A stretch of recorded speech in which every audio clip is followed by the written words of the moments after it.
Hello defence aspirants, मेरा नाम ऋषिक द्विवेदी है और मैंने 4 FSB वाराणसी से रिकमेंड हुआ था ND 144 कोर्स के लिए। तो अभी मैं आपके साथ अपनी रिटर्न की स्ट्रैटेजी शेयर करना चाहता हूँ, साथ ही साथ SSB की भी। तो जब मैं सेंचुरियन डिफेंस अकेडमी में एनरोल हुआ था रिटर्न के लिए, तो रिटर्न के लिए 2 पेपर होते हैं। पहला होगा मैथ्स का पेपर एंड दूसरा होगा GAT, that is general ability test. Maths since it is connected by UPSC, तो आपको इंडिविजुअल कट ऑफ क्लियर करनी पड़ती है, जो कि 25% होती है दोनों में। कभी कभार 30% हो जाती है, तो उससे कोई चिंता की बात नहीं है। 25% स्कोर करना बहुत ईजी है, बस आपके पास स्ट्रैटेजी अच्छी होनी चाहिए। जब भी कभी आप किसी कॉम्पिटिटिव पेपर के लिए अपीयर करते हैं, तो आपको स्ट्रैटेजी याद आनी चाहिए। आपको टारगेट सेलेक्टिव स्टडी करनी पड़ती है और आपको टारगेट करके चैप्टर्स चूज़ करने पड़ते हैं, जिससे आप स्कोर अपना बढ़ा सकें। सबसे पहले मैथ्स में, जिसमें ट्रिग्नोमेट्री होती है, मैट्रिसेस एंड डिटर्मिनेंट्स होता है, एनालिटिकल ज्योमेट्री होती है, that is 2D, 3D and vector, finally calculus and statistics and probability. तो ट्रिग्नोमेट्री अगर देखें जाए, सबसे पहले आपको सारे चैप्टर के फॉर्मूले याद होने चाहिए। और जब जो इंडिया का कोई भी पेपर होता है, अगर आपने एक पेपर दिया है तो दूसरा पेपर एटलीस्ट आपको 5 to 6 मंथ्स देता है। ये टाइम एनफ है आपकी प्रिपरेशन स्क्रैच से स्टार्ट करने के लिए।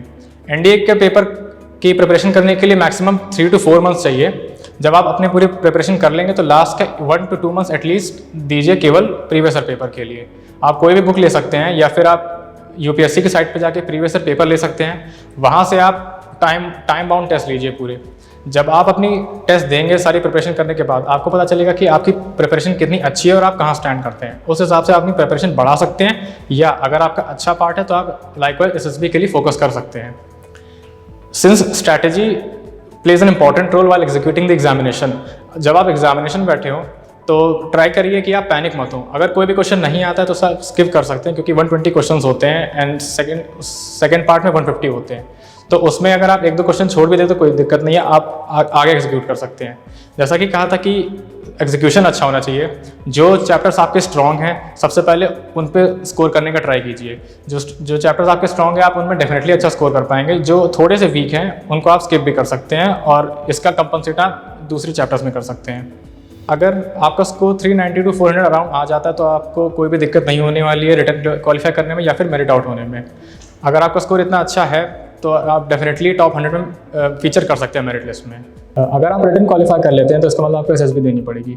और SSB, जैसा कि लोगों को लगता है कि बहुत डिफिकल्ट है, ऐसा नहीं है। अगर आप में इनेट क्वालिटीज़ हैं तो आपके लिए SSB कोई बहुत बड़ी बात नहीं होगी। जैसे आप डे टू डे लाइफ में बिहेव करते हैं, वैसे ही आपको 5 दिन वहाँ पर अपना बेस्ट वर्जन रखना है। उसके लिए आपकी जो क्वालिटीज़ हैं वो मैं सपोज करता हूँ आप सभी में होंगी। जो NDA के स्पेशली एस्पायरेंट्स होते हैं, वो यंग होते हैं, वो अपने आप को स्पोर्ट्स में इन्वॉल्व रखते हैं, उनकी हैबिट्स वगैरह सब अच्छी होती हैं। तो उनकी जो पर्सनालिटी डेवलपमेंट या ऑल ओवर पर्सनालिटी होती है, वो काफ़ी अच्छी होती है in respect to the other persons. तो जब मैं यहाँ अकेडमी में आया तो मुझे काफ़ी अच्छा एनवायरनमेंट मिला था, क्योंकि मेरे टाइप के और यहाँ पे कई सारे लोग थे जिनका गोल सेम था। तो हम लोगों ने अपना ग्रुप बनाया और वहाँ पे जब हम लोगों ने प्रैक्टिस की तो हम लोगों की प्रैक्टिस काफ़ी कंसिस्टेंट थी। हम लोग कभी भी कैजुअल बिहेव नहीं करते थे। हम सब ने अपना टाइम पूरा दिया था।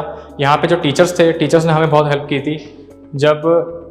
जैसे आपका अगर सेल्फ डिस्क्रिप्शन होता है तो उससे आपकी साइकोलॉजिकल चीज़ें प्लस आपका बिहेवियर एंड जो आप बोलते हैं वो मैच करना चाहिए।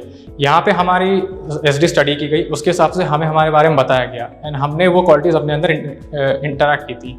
उसके बाद जब हमारा 8 to 10 डेज़ का पूरा कोर्स ख़त्म हुआ, रिटर्न के साथ साथ ये सारी तैयारी चल रही थी हम लोगों की, जिससे कि हम लोग का ऑल ओवर पर्सनालिटी डेवलपमेंट अच्छा होता रहे।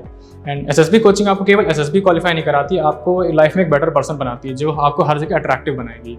तो अगर आप अच्छी तरीके से SSB की तैयारी करेंगे तो ना कि सिर्फ आप SSB क्वालिफाई करेंगे, बट आप हर जगह अट्रैक्टिव भी बनेंगे। जैसा कि मैंने बताया, यहाँ का एनवायरनमेंट काफ़ी अच्छा था। तो हम लोगों ने जब रिटर्न की प्रिपरेशन की थी तो हम काफ़ी कॉन्फिडेंट थे कि हमारा रिटर्न क्लियर हो जाएगा। तो नो सरप्राइज़, जब रिटर्न का रिजल्ट आया तो 26 बच्चों ने रिटर्न क्वालिफाई किया था, जो कि बहुत अच्छा खासा रिजल्ट होता है। और अब तक उसमें से 8 बच्चे रिकमेंड हो चुके हैं, इंक्लूडिंग मी। एंड अभी आधों की SSB हुई भी नहीं है। तो जब तक सारी SSB कंक्लूड होंगी, हमें पूरा विश्वास है कि और बच्चे आएंगे और मेरा काफ़ी दोस्त मेरे साथ NDA ज्वाइन करेंगे। जैसा मेरी प्रेफरेंस पहली एयरफोर्स थी। आप में बहुत लोग होंगे जो एयरफोर्स जाना चाहते हैं, इनको फाइटर पायलट बनना है, क्योंकि बहुत लोगों का ड्रीम होता है। तो एयरफोर्स में कट ऑफ थोड़ी सी जनरली हाई रहती है। इसके लिए आपको क्या करना चाहिए, जैसे GAT का पेपर है, GAT के पेपर में क्वेश्चंस होते हैं जो 4 मार्क्स के होते हैं। अगर आप GAT की प्रिपरेशन अच्छे से कर लेते हैं, अगर आप साइंस बैकग्राउंड के हैं तो साइंस बैकग्राउंड के आप सारे क्वेश्चंस कर लीजिए, प्लस इंग्लिश बहुत ही ईजी आती है उस पेपर में। अगर आप इंग्लिश में अच्छा स्कोर कर सकेंगे तो उसके बाद आपकी जो मार्क्स होंगे बहुत ही बूस्टअप मिलेगा। जब आपके मार्क्स अच्छे होंगे उसके बाद आपको एयरफोर्स के लिए कट ऑफ क्वालिफाई करने से कोई नहीं रोक सकता है।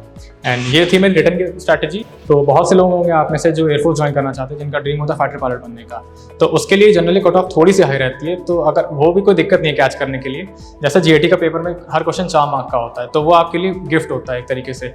इंग्लिश का पेपर बहुत ही ईजी होता है, अगर आप जीएटी में अपना स्कोर मैक्सिमाइज कर सकते हैं तो वो बहुत आपके लिए गोल्डन अपॉर्चुनिटी हो सकती है। जीएटी में आप जितने क्वेश्चन अटेम्प्ट करेंगे आपको स्कोर उतना ही बढ़ेगा, और अगर आपका स्कोर अच्छा है तो आपको फिर एफएसबी क्वालिफाई करने से कोई नहीं रोक सकता। आखिरी में आपको बेस्ट विशेस देना चाहूँगा आपके इंडिया 2020 के लिए। Thank you.